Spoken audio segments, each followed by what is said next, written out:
সংবিধান যদি বৈধ হয় তাহলে তো সাংবিধানিকভাবে শেখ হাসিনা 28 সাল পর্যন্ত প্রধানমন্ত্রী, তো 28 সালে নির্বাচন হবেই নির্বাচন 28 সালে, এটা আপনারা নিশ্চিত থাকেন।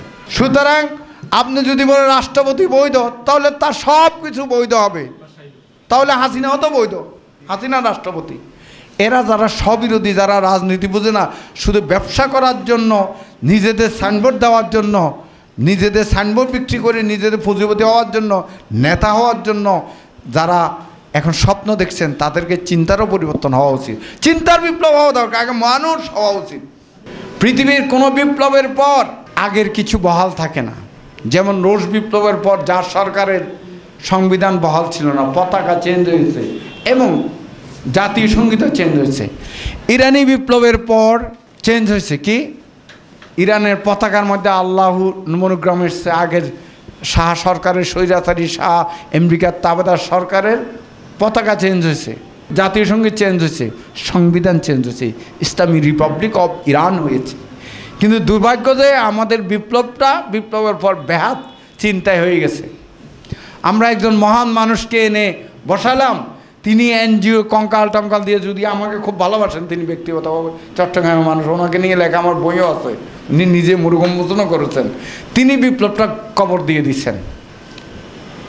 তিনি অযোগ্য লোকদেরকে, এনজিওর কঙ্কালগুলোকে এনে তিনি রাষ্ট্র পরিচালনার স্বপ্ন দেখে বিপ্লবটাকে ব্যাহাত করেছিলেন। আমরা ওনাকে বাইরে বলি না, কিন্তু ওনার এই উদ্যোগকে আমরা মর্মাহত। উনি এই সুযোগটা আরও ব্যাপকভাবে কাজে লাগাতে পারতেন। বিপ্লবী, দেশের বুদ্ধিজীবী, ইন্টেলেকচুয়াল, রাজনীতিবিদদের মধ্যে যারা নৃত্য, সবাইকে নিয়ে একটা সরকার গঠন করলে আজকে এই রকমের একের পর এক ষড়যন্ত্র হতো না। যেখানে ইন্ডিয়ার মতো একটা শক্তি বিপ্লবের বিরুদ্ধে আছে, সেখানে অবশ্য জনগণকে ঐক্যবদ্ধ করতে হবে। ৭৫-এর বিপ্লবীদেরকে আমরা রক্ষা করতে পারিনি। আমরা ক্ষমতার জন্য শুধু নিজেদের সুবিধার্থে কাজ করেছি। শহীদ জিয়াউর রহমান ৭৫-এর বিপ্লবীদেরকে তিনি রাষ্ট্রদূত বানিয়েছিলেন, আর আমাদের বিএনপির পরের সরকার কি করছে সেটা জানেন, ওদেরকে মাসির ব্যবস্থা করেছেন।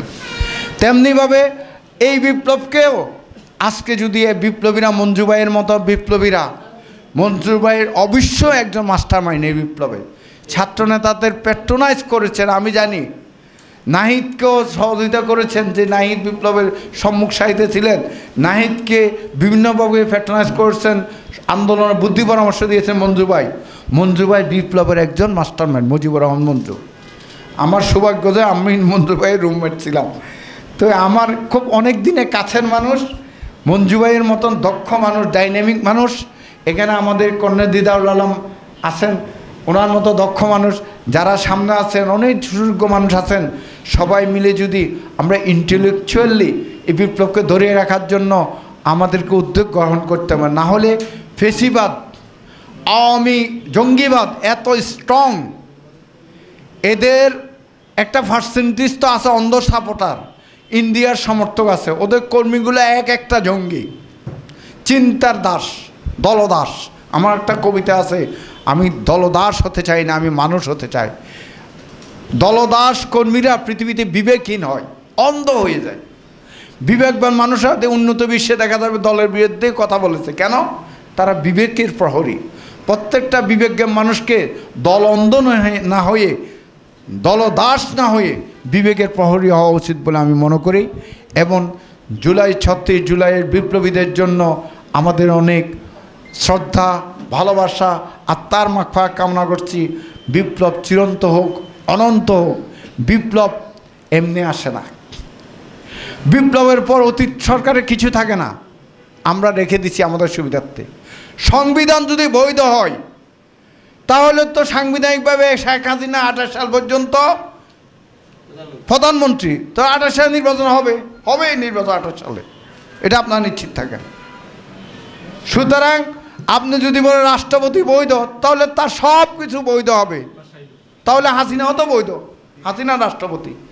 এরা যারা স্ববিরোধী, যারা রাজনীতি বুঝে না, শুধু ব্যবসা করার জন্য, নিজেদের সাইনবোর্ড দেওয়ার জন্য, নিজেদের সাইনবোর্ড বিক্রি করে নিজেদের পুঁজিপতি হওয়ার জন্য, নেতা হওয়ার জন্য যারা এখন স্বপ্ন দেখছেন, তাদেরকে চিন্তারও পরিবর্তন হওয়া উচিত, চিন্তার বিপ্লব হওয়া দরকার, আগে মানুষ হওয়া উচিত।